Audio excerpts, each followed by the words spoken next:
Welcome to Food and Founder. I'm Caroline Pennington, your host.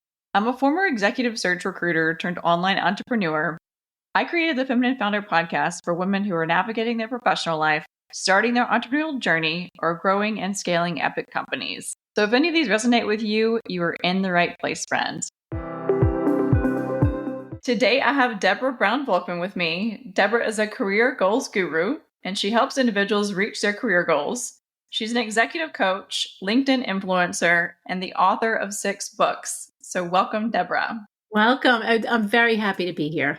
So I'd love to hear your story. How did you get into the career coaching space? Okay. Well, I built my business 12 years in the evenings and the weekends. I was working in the corporate world. I was working for a Fortune 500 company. And at a certain point, I just said, I'm not happy here. I'm not doing work that I love. So I put myself on a journey to find a career I love. And sometimes your career chooses you. And sometimes, you choose it. And when it came to coaching, coaching chose me. There was a Learning Annex catalog that came to my home, and I swear it flipped to the page on how to become a coach. And I took classes, and then I built my business in the evenings and the weekends. And now it's over 20 years later, and I'm in a profession I absolutely love.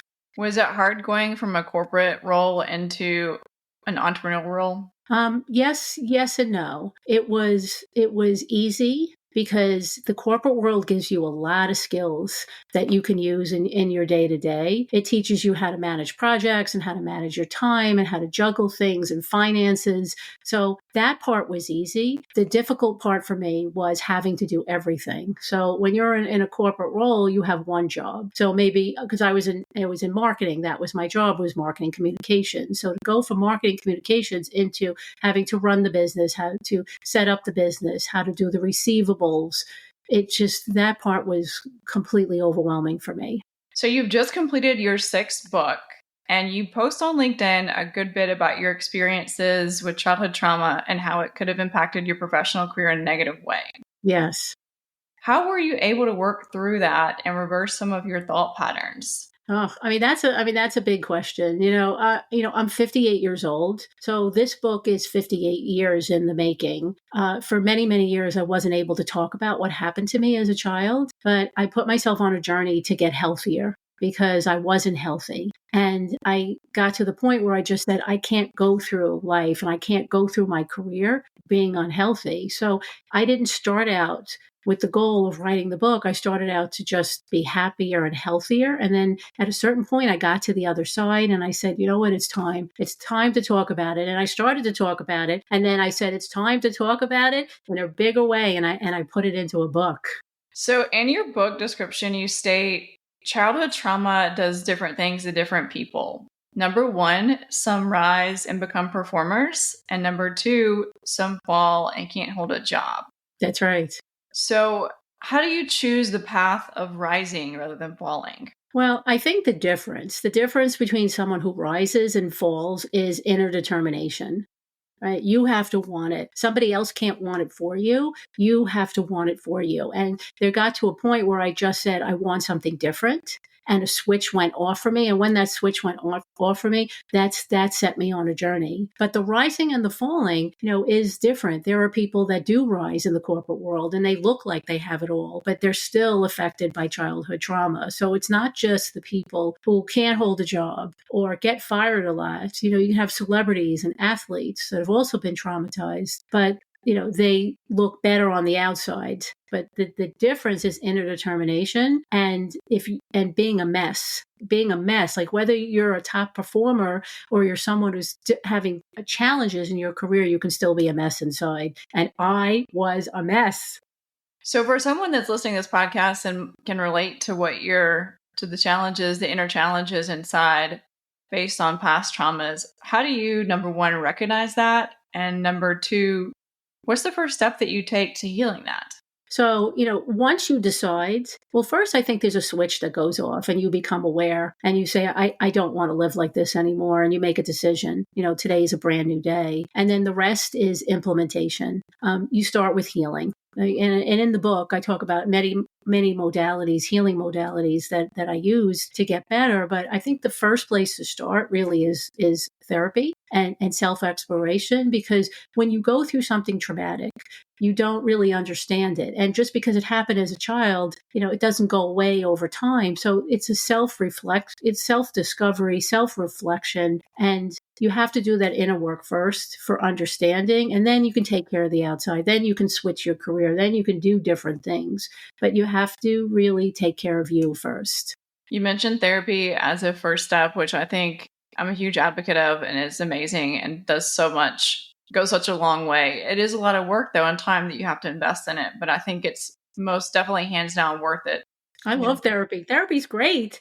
Therapy is great. You get to go into someone's office or online, and you get to talk about yourself, and you walk out and you have understanding. And that's what I needed in the beginning. What happened to me, and is this my fault? And what I realized is it wasn't my fault. I had parents that did not know how to parent, and it wasn't my responsibility as a child, to fix them or take care of them. They were supposed to take care of me, and they were supposed to protect me. And it was freeing to get to that point where this wasn't my fault, but it was my responsibility to fix it. At a certain point, you can't blame what happened. You can't blame your parents. There has to be something from inside that says, I want something different, and I will fix this. It's easy to point the finger and play the blame game, but at the end of the day, we're all responsible for our own lives and our own careers. Absolutely. Absolutely. So if someone is struggling in their career, maybe they're at a pivotal point where they want to change careers or get promoted or do what's necessary within their career, but they have these things, childhood traumas that they have not healed or holding them back. What do you suggest that they do to continue the path forward? Okay. Well, the book, it was my journey. Everything that I did to get to the other side and be able to talk about it. The inner work is one piece, and then the outer piece is goals. Having something to shoot for. When I was growing up, I always had a project. I always had something I was working on. I didn't realize it was a goal, but having something bigger than myself, something else to focus on, really, truly made a difference. So choosing something. Choose a goal. Maybe you want a new job. Maybe you want a promotion. Maybe you want a new career.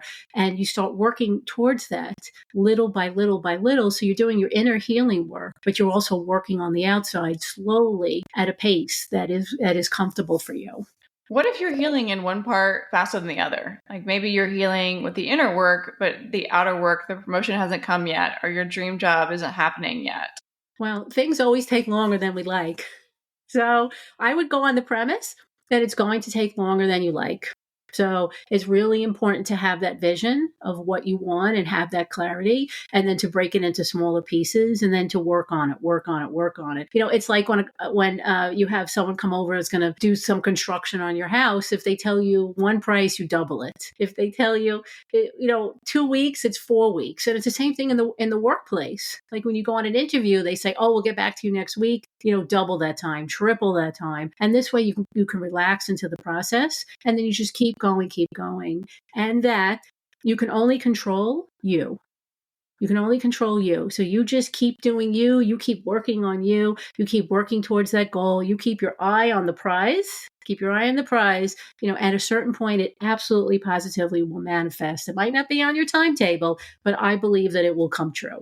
I love that you just brought up the manifestation piece, because I feel like if you don't see yourself in that seat or doing that thing or holding that job or starting that business, it's never going to happen. Yes, if you can't see it, that you can't do it. And the clarity piece is so important, right? And then the declaration, I want a new job. I want a new career. I want a promotion. It's freeing. It's freeing when you say that declaration. That is your switch. Then you go into logistics. Like you spoke about getting a promotion. So as a career coach, if someone said I wanted a promotion, there's several things that we would do. Like first, I would say, what is the job that you want? I would have the person get a job description. And we would go through the job description, and we would identify some gaps. And what do you need to do? Do you need to take on different projects? Do you need to possibly get some additional classes? I would have you get all of your accomplishments together. I would have you research the salaries of the jobs that you want. So by the time you walk into a conversation with your boss, you're ready to go. Here's what I've done. Here's how I'm ready for this job. Here's what the marketplace is paying for this role. So there's a getting ready for it. And every goal is a getting ready for it. But it starts with, what does it look like and what do I want? I love that you brought that due diligence piece up, because I think a lot of times in the workplace, people just expect to be promoted or think that they're entitled to XYZ job because they've been at the company for 10 years or 5 years or whatever that number looks like. And you really have to do your due diligence and improve your skill set to be qualified for that job. And then you also have to ask for it.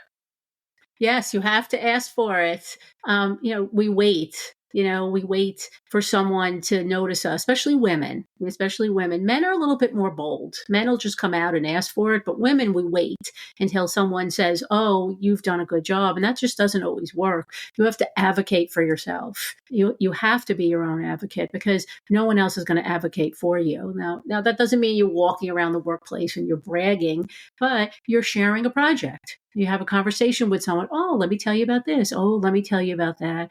That is the way you get interest. That's how you build influence. That's how you get support. That's how you get introduced to other projects. It's really through conversation. And your experience, you just mentioned the female and the women not asking and not being as bold, asking what they want to. Do you think that has to do with any childhood traumas? I think women in general, we are people pleasers. And we like to be liked. So I think it's hard for us to ask anyway. I think that men definitely ask more than women. I mean, that's just the impression I've gotten through conversations I've had with people and things that I've read. I think the childhood trauma doesn't help, because if what happens in the workplace is you don't feel safe. So if you don't feel safe in the workplace, then you will not feel safe, asking for anything. So if I'm a female, well, I am a female, obviously, and I'm kind of going through these challenges of learning new habits, learning new ways of thinking about things.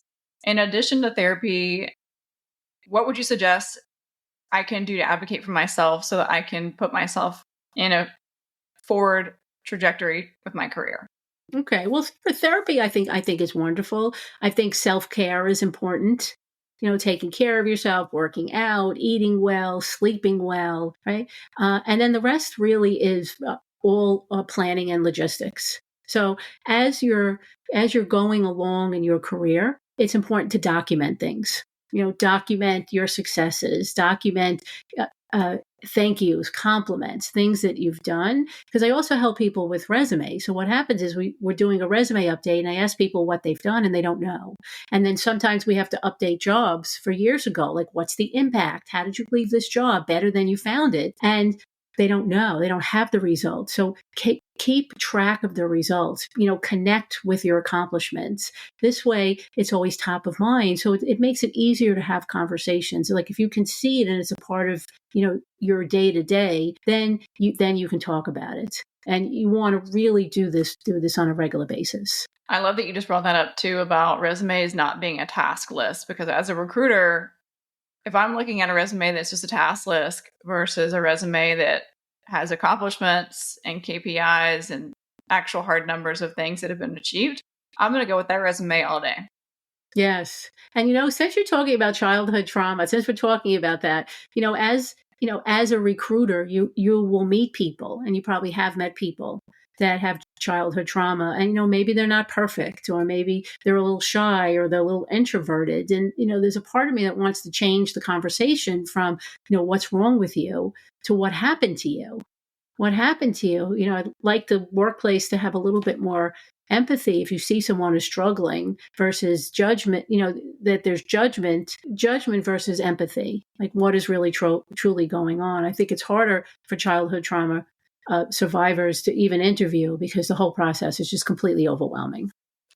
I really love that you brought that up too, because I am with you 1,000,000% about that. And it should never be the narrative of what's wrong with you, what happened to you. And even if you don't feel safe talking about it in that workplace environment, or with that recruiter, or with that manager, at least being allowed to, feeling safe enough to say, there's something going on with me. Yes. Yes. And in the book, I have a chapter that says companies, childhood trauma survivors need your support. Bring trauma-informed, programs into your company. Like if you see something, then you want to help someone because there's a lot of trauma. Let's just put childhood trauma aside. There's a tremendous amount of trauma in the workplace. Like if you think about what's going on and in the world globally, people are bringing that trauma into the workplace. So it's segueing from, it's just this one person to there's a whole group of people that are really, truly traumatized and suffering in a big way. So as we wrap up, how can our listeners find you? Oh, okay. So my website is surpassyourdreams.com, surpassyourdreams.com. And then, I happen to have a copy of my book sit right here. And that is Childhood Trauma, Some Rise, Some Fall, How to Be One of the Lucky Ones to Get Back Up. And it's on Amazon. Like I said, this book is 58 years in the making, and I put my heart and soul into it.